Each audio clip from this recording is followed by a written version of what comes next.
Assalamualaikum warahmatullahi wabarakatuh. Perkenalkan, saya Deanita Rahmawati dengan NIM 14014201855. Di sini saya akan menjelaskan materi pertemuan 1 sampai dengan materi pertemuan 7 mata kuliah literasi digital. Munculnya Society 5.0. Society 5.0 adalah konsep yang muncul pada tahun 2016 di Jepang. Konsep ini secara umum dikenal dengan masyarakat super cerdas. Munculnya Society 5.0 tidaklah tiba-tiba. Tahapannya, Society 1.0 yaitu masyarakat prasejarah dengan ciri hidup berdampingan dengan alam. Society 2.0 yaitu konsep pertanian dengan ciri perkembangan irigasi dan permukiman. Society 3.0 yaitu masyarakat industri. Society 4.0 yaitu masyarakat informasi, dan Society 5.0 yaitu masyarakat super cerdas. Dampak positif 1. Mendorong masyarakat di dunia agar lebih arif dalam menggunakan instrumen teknologi, yaitu dengan cara 1. Pengembangan aplikasi, mempercepat proses alat bantu pengolahan informasi dan mentransfer media dari perangkat satu ke perangkat yang lainnya. 2. Instrumen komunikasi, mengembangkan kemampuan bekerja berbasis digital sehingga mengasah keterampilan dalam berkomunikasi dan mengolah media menjadi sarana informasi untuk mendukung kegiatan sosial. 3. Peningkatan keterampilan, mengembangkan kemampuan belajar dengan kreatif, inovatif, dan bertanggung jawab dalam pemanfaatan untuk pembelajaran, bekerja, dan pemecahan masalah. Dampak positif literasi digital dalam dunia pendidikan. 1. Menghemat waktu. Informasi yang dibutuhkan akan lebih tepat dan lebih mudah dalam mengakses tujuan pendidikan. 2. Kita dapat belajar lebih cepat. Sistem administrasi pada lembaga pendidikan akan lebih mudah dan lancar. 3. Kita akan selalu mendapatkan informasi dan akan selalu terhubung. Munculnya media massa, khususnya media elektronik, sebagai sumber informasi pengetahuan memberikan kesempatan kepada kita untuk terus berkomunikasi dan selalu mendapatkan networking. 4. Literasi digital menuntut kita untuk terus berinovasi. Dalam pembelajaran, kita akan terus memberikan keputusan-keputusan yang baik dan kita dapat menciptakan lapangan pekerjaan. 5. New method. New method ini akan menciptakan kelas virtual di mana mahasiswa tidak perlu bertemu dengan dosen. 6. E-learning. E-learning ini menciptakan perpustakaan online dan computer aided instruction di mana membantu siswa menggunakan tutorial dan ujian online. Dampak negatif literasi digital dalam hal keamanan digital. 1. Serangan dunia maya, yaitu suatu tindakan berbahaya dalam bentuk mencuri, menghapus data, dan menghancurkan target yang telah ditentukan. 2. Pencurian informasi dan identitas, yaitu suatu bentuk penipuan dengan ciri percobaan untuk mendapatkan informasi bekas seperti kata sandi atau kartu kredit. 3. Manipulasi data digital, yaitu merubah suatu nilai data yang tersimpan pada sistem tertentu. Negatif literasi digital dalam hal kualitas hidup. 1. Lingkungan hidup, munculnya sampah sampingan. 2. Masalah mental, contohnya kecanduan game online. 3. Masalah produktivitas kerja, contohnya penggunaan perangkat komputer yang seharusnya digunakan untuk bekerja tetapi digunakan untuk membuka sosial media dan situs lainnya. Selanjutnya dalam bidang ekonomi dan politik. 1. Pembunuh pekerjaan, contohnya munculnya ojek online yang akan membunuh pekerjaan tukang becak, angkot, dan lain-lain.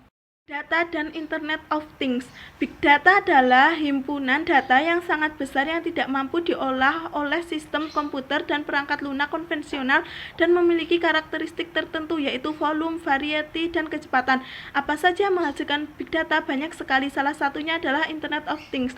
Konsep Big Data yang terdiri dari 1. Volume, 2. Kecepatan, 3. Variasi, 4. Variabilitas, 5. Kompleksitas dan potensi Big Data.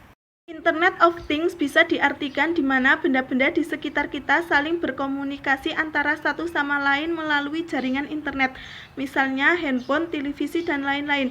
Kelebihan Internet of Things yaitu 1. Data. Semakin banyak informasi yang kita miliki, semakin mudah menentukan tindakan yang tepat berdasarkan data yang ada. 2. Tracking, mempermudah pengecekan persediaan lokasi dan kualitas barang. 3. Waktu, dengan bantuan program komputer segala sesuatunya sudah diprogram sehingga analisis dan pengambilan keputusan menjadi lebih cepat.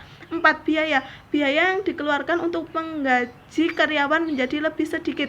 Kekurangan Internet of Things. 1. Compatibility, yaitu tidak ada standarisasi penggunaan sensor seperti USB. 2. Complexity, yaitu alat yang memerlukan tenaga ahli untuk perawatannya. 3. Safety, yaitu rawan akan tindakan hacking. Artificial intelligence atau biasa disebut AI memiliki arti kecerdasan buatan. AI merupakan mesin yang dibuat berdasarkan pengalaman, menyesuaikan dengan inputan baru, dan melakukan tugas seperti manusia. Manfaat AI di bidang medis yaitu pengecekan reservasi dan konsultasi pasien, serta catatan konsultasi untuk mempermudah pasien. 2. Di bidang jurnalisme yaitu sebagai reporter robot. 3. Di bidang otomotif yaitu memberikan bantuan kepada para teknisi di bengkel melalui pesan suara headset IR untuk membantu memecahkan masalah. Di bidang perekrutan karyawan yaitu untuk mendapatkan karyawan yang potensial. E-commerce, penggunaan internet dan web untuk transaksi bisnis atau transaksi komersial yang tersedia secara digital antara lintas organisasi atau perusahaan maupun individu. Teknologi e-commerce berbeda, lebih kuat dari teknologi sebelumnya. E-commerce membawa perubahan fundamental terhadap perdagangan. 8 fitur unik teknologi e-commerce. 1. Tersedia masif dan mudah ditemui. 2. Mencapai pasar global. 3. Standar lebih umum. 4. Keragaman informasi.